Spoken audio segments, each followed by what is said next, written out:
சின்ன மருமகளில் தமிழ்ச்செல்வி வீட்டுக்கு ஈஸ்வரியும் சித்ராவும் போகிறாங்க. அங்கே போனோடனே தனம் தான் இருக்கிறாங்க. தனத்தை பார்த்து உங்கள் அக்கா எங்கே வீட்டில் இருக்காளா அப்படின்னு கேட்குறாங்க ஈஸ்வரி. வீட்டில் தான் இருக்கா, இன்றைக்கி அவளுக்கு காலேஜ் இல்லை அப்படின்னு சொல்கிறாங்க தனம். சரி வர சொல்லு, அவகிட்ட கொஞ்சம் பேசணும் அப்படின்னு சொல்கிறாங்க ஈஸ்வரி. இருங்க அப்படின்னு சொல்லிட்டு தமிழ்ச்செல்வியை தனம் போய் கூட்டிகிட்டு வராங்க. தமிழ்ச்செல்வி வந்த உடனே ஈஸ்வரியை பார்த்து வாங்க அப்படின்னு சொல்லி கூப்பிட்றாங்க. காதுகுத்து விசேஷத்துக்கு தேவையான எல்லாத்தையும் முன்னாடி நின்று என்னை தான் பார்க்க சொல்லியிருக்காங்க. காதுகுத்து விசேஷத்துக்கு தேவையானது எல்லாத்தையும் என்னையை தான் முன்னாடி நின்று பண்ண சொல்லியிருக்காங்க. அதனால தான் தேவையானதெல்லாம் ஒரு லிஸ்ட்டில் போட்டு எழுதி எவ்வளோ செலவாகும் எல்லாம் பட்ஜெட்டெல்லாம் பார்த்துட்டு உங்ககிட்டையும் சொல்லிட்டு போயிடலாம். ஏன்னா நாளைக்கு என்கிட்ட சொல்லாமல் பண்ணிட்டாங்கன்னு நீ சொல்லிட்டீன்னா என்ன பண்ணுறது, அதுக்கு தான் உங்ககிட்ட ஒரு வார்த்தை சொல்லிட்டு போயிடலான்னு வந்தோம் தமிழ்ச்செல்வி அப்படின்னு சொல்கிறாங்க. சரி அப்படின்னு சொல்லி தமிழ்ச்செல்வி சொல்கிறாங்க. காதுகுத்துக்கு ஆகிற மொத்த செலவு 15 லட்சம், அதில் நீ குடிக்க வேண்டியது 7.5 லட்சம் அப்படின்னு சொல்கிறாங்க ஈஸ்வரி. இதை கேட்ட தமிழ்ச்செல்வி என்னது 15 லட்சமா அப்படின்றாங்க. உடனே வசந்தி 15 லட்சமா அப்படின்னு வாயை பொழக்கிறாங்க. அங்கேருந்து எல்லாருமே ஷாக் ஆயிடுறாங்க. தமிழ்ச்செல்வி வீட்டில் இருக்கவங்க எல்லாரும் இதை பார்த்த ஈஸ்வரி, ஆமாம் நாங்கள் மாமா தனிப்பட்ட முறையில் இந்த காதுகுத்தை செய்கிற மாதிரி இருந்துச்சுன்னா குறைஞ்சது 50 லட்சமாவது பேரம்பேத்திக்கு செலவு பண்ணியிருப்பாரு. உங்களுக்காகத்தான் எல்லா செலவையும் கம்மி பண்ணிவிட்டு பட்ஜெட்டெல்லாம் பார்த்து போட்டிருக்குறோம். லிஸ்ட்டை பார்த்துட்டு ஓகேவான்னு சொல்லுங்கள். இல்லை ஒருவேளை உங்களால் பணம் கொடுக்க முடியாதுன்னா முன்னாடியே சொல்லிடுங்க. என்ன ஊர் பெரியவங்க முன்னாடி காதுகுத்து விசேஷம் வைக்கிற அன்னைக்கு எங்களால் பணம் கொடுக்க முடியல, நாங்கள் சொன்னது தப்பு தான், சரி பாதி கொடுக்குறோன்னு சொன்னது தப்பு தான் அப்படின்னு மட்டும் சொன்னால் போதும் அப்படின்னு சொல்கிறாங்க ஈஸ்வரி. இதை கேட்ட தமிழ்ச்செல்வி லிஸ்ட்டை வாங்கி பார்க்குறாங்க. பார்த்துட்டு அப்போ ஈஸ்வரி உங்களால் கொடுக்குறக்கு வக்கு இல்லைன்னா முன்னாடியே சொல்லிடுங்க அப்படின்னு சொல்கிறாங்க ஈஸ்வரி. இதை கேட்ட தமிழ்ச்செல்வி என்னது நான் கொடுக்க முடியாதுன்னு சொல்லவே இல்லையே, 7.5 லட்சம் தானே நான் கொடுத்துட்றேன் அப்படின்னு சொல்லிடுறாங்க. ஈஸ்வரி உடனே மனசுக்குள்ளே எனக்கு தெரியுண்டி, உங்ககிட்ட இப்படி ஏற்றி விடுற மாதிரி பேசினாதான் நீ என் வழிக்கு இந்த பணத்தை கொடுக்கறதுக்கு சரின்னு சொல்லுவேன்னு எனக்கு தெரியும். இந்த பணத்தை கொடுக்கறக்கு நீ வாங்குற கடனால் உன்னால் திருப்பி கட்ட முடியாமல் நீ படுற கஷ்டத்தினால அன்னைக்கு என்னை நீ அவமானப்படுத்தின இல்லை, அதுக்கு நான் என் காயத்தை ஆற்றிக்கிறேன் அப்படின்னு மனசுக்குள்ளே நினச்சிட்டு ஈஸ்வரி லிஸ்ட்டை கொடுத்துட்டு சரி நாங்கள் கிளம்புறோம் அப்படின்னு சொல்லிட்டு கிளம்பிடுறாங்க. ஐஸ்வர்யா அழகரை வச்சுட்டு உட்காந்துருக்கும்போது அழகரு உங்கள் அம்மாவை பார்க்குறியாடா அப்படின்னு சொல்லிட்டு தமிழ்ச்செல்வியோட ஃபோட்டோவை காட்டிகிட்டே சாப்பாடு விட்றாங்க. அவங்க உனக்கு அம்மா, நான் உனக்கு சித்தி, சரியா அப்படின்னு சொல்லிகிட்டே இருக்காங்க. அந்த நேரத்தில் சேது உள்ளே வந்துடுறாரு. சேது உள்ளே வந்தோடனே என்ன ஐஸ்வர்யா திடீர்னு அழகரை அன்னைக்கு நான் சின்னம்மான்னு சொல்லும்போது நீ சின்னம்மான்லாம் கூப்பிடாதீங்க அம்மானு கூப்பிடுங்கன்னு சொன்ன, இப்போ என்றானா சித்தின்னு நீயே கூப்பிட சொல்லிட்டு இருக்க, ஏன் ஐஸ்வர்யா ஏதாச்சும் பிரச்சனையா அப்படின்னு சொல்லி கேட்குறாரு.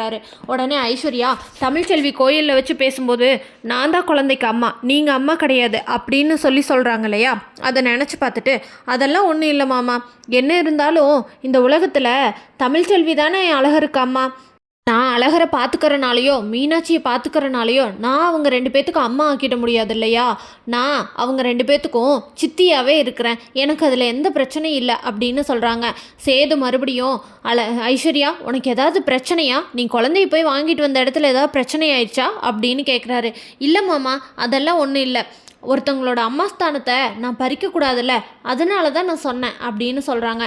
இதை கேட்ட சேது ஐஸ்வர்யா உன்னோட பெரிய மனசுக்கு எனக்கு உன்னை என்ன சொல்கிறதுனே எனக்கு தெரியல, ரொம்ப நல்லா இருக்கணும், சரி இந்த செக்கு இதை கொண்டு போய் ஈஸ்வரி சின்னம்மாகிட்ட கொடுத்துரு, அவங்க காதுகுத்து ஃபங்க்ஷனுக்கு தேவையானதெல்லாம் பண்ணுறக்கு கொஞ்சம் பணம் வேணும்னு கேட்டாங்க, அதுவும் இல்லாமல் எனக்கு எம்எல்ஏ ஆஃபீஸில் கொஞ்சம் வேலை இருக்குது, அதனால் அவங்களே இந்த விசேஷத்தை முன்னாடி நின்று பார்த்துக்கட்டும், இந்த செக்கை கொண்டு போய் நான் கொடுத்தேன்னு சொல்லிவிட்டு அவங்கக்கிட்ட கொடுத்துரு அப்படின்னு சொல்லிட்டு அழகரை வாங்கிக்கிறாங்க.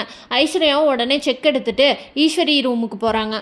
அத்தை இருக்கீங்களா அப்படின்னு சொல்லிட்டு ஐஸ்வர்யா ஈஸ்வரி ரூம்குள்ளே போனோடனே வாமா ஐஸ்வர்யா என்ன திடீர்னு வந்திருக்க அப்படின்றாங்க. இல்லை சேது மாமா இந்த செக்கை உங்ககிட்ட கொடுக்க சொன்னாங்க. செக்கா, என்ன செக்கு அப்படின்னு கேட்குறாங்க ஈஸ்வரி. அதுதான் குழந்தையோட காதுகுத்துக்கு நீங்கள் தான் முன்னாடி நின்று எல்லாம் பண்ணுறீங்கன்னு சொன்னீங்களா, அதனால இந்த செக்கை சேது மாமா உங்ககிட்ட கொடுக்க சொன்னார் அப்படின்னு சொல்கிறாங்க ஐஸ்வர்யா. உடனே ஈஸ்வரி ஆமாம் சரி நீ இந்த கிழக்கு முன்னே வந்து நின்று கொடு அப்படின்னு சொல்லி கிழக்கு முன்னே நின்று வாங்கிக்கிறாங்க. உடனே ஐஸ்வர்யா என்ன அத்தை இதெல்லாம் அப்படின்றாங்க. நீ எங்கள் அண்ணன் பொண்ணு, அதுவும் இல்லாமல் நீ ரொம்ப ராசியான பொண்ணு, உன் கையால் செக்கு வந்தது எனக்கு எவ்வளோ ஒரு சந்தோஷம் தெரியுமா? நீ கொடுத்துக்கிட்டே இருக்கணும், நான் வாங்கிக்கிட்டே இருக்கணும், புரியுதா அப்படின்னு சொல்லிட்டு செக்கை வாங்கி வச்சுக்கிறாங்க ஈஸ்வரி. சரிங்க அத்தை, ஏற்பாடெல்லாம் எப்படி போயிட்டுருக்கு அப்படின்னு சொல்லி கேட்குறாங்க ஐஸ்வர்யா.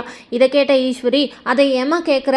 நான் என்னை நம்பி வேற கொடுத்துருக்காங்களா, நான் எதையாச்சும் மறந்துட்டேனா இல்லை என்னென்ன பண்ணணும் அப்படின்னு நானும் சித்ராவும் லிஸ்ட்டு போட்டு எழுதி ஒன்றுன்னா முன்னாடி நின்று பார்த்து பார்த்து பண்ணிகிட்ருக்கோம்மா அப்படின்னு சொல்கிறாங்க ஈஸ்வரி. இதை கேட்ட ஐஸ்வர்யா, சரிங்க அத்தை, சரி நான் கிளம்பட்டுமா அப்படின்னு சொல்கிறாங்க.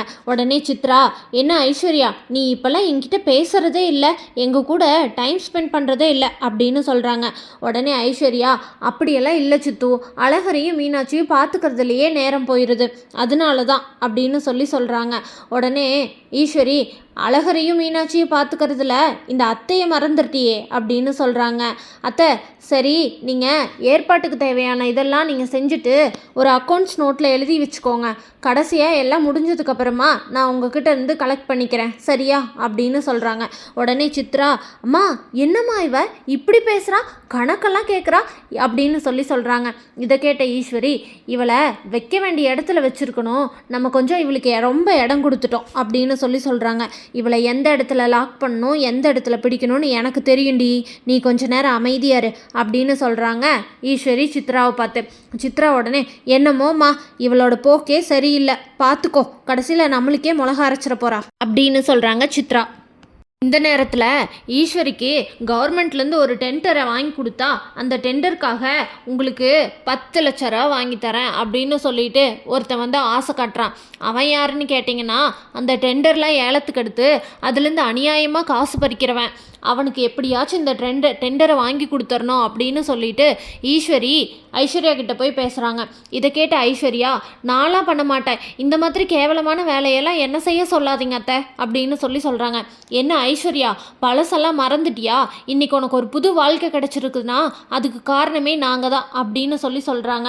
ஆனால் இருந்தாலும் ஐஸ்வர்யா, அத்தை நீங்கள் என்ன வேணாலும் சொல்லுங்கள், இதுக்காக எல்லாம் நான் எந்த இதுவுக்காகவும் நான் சேது மாமா கிட்ட போய் பேச மாட்டேன், அது அவங்களாச்சு அவங்களோட அரசியலாச்சு, நான் அதில் போய் சேது மாமா கிட்ட என்ன சொல்லணும்னு நீங்கள் நினைக்கிறீங்க அப்படின்னு சொல்கிறாங்க.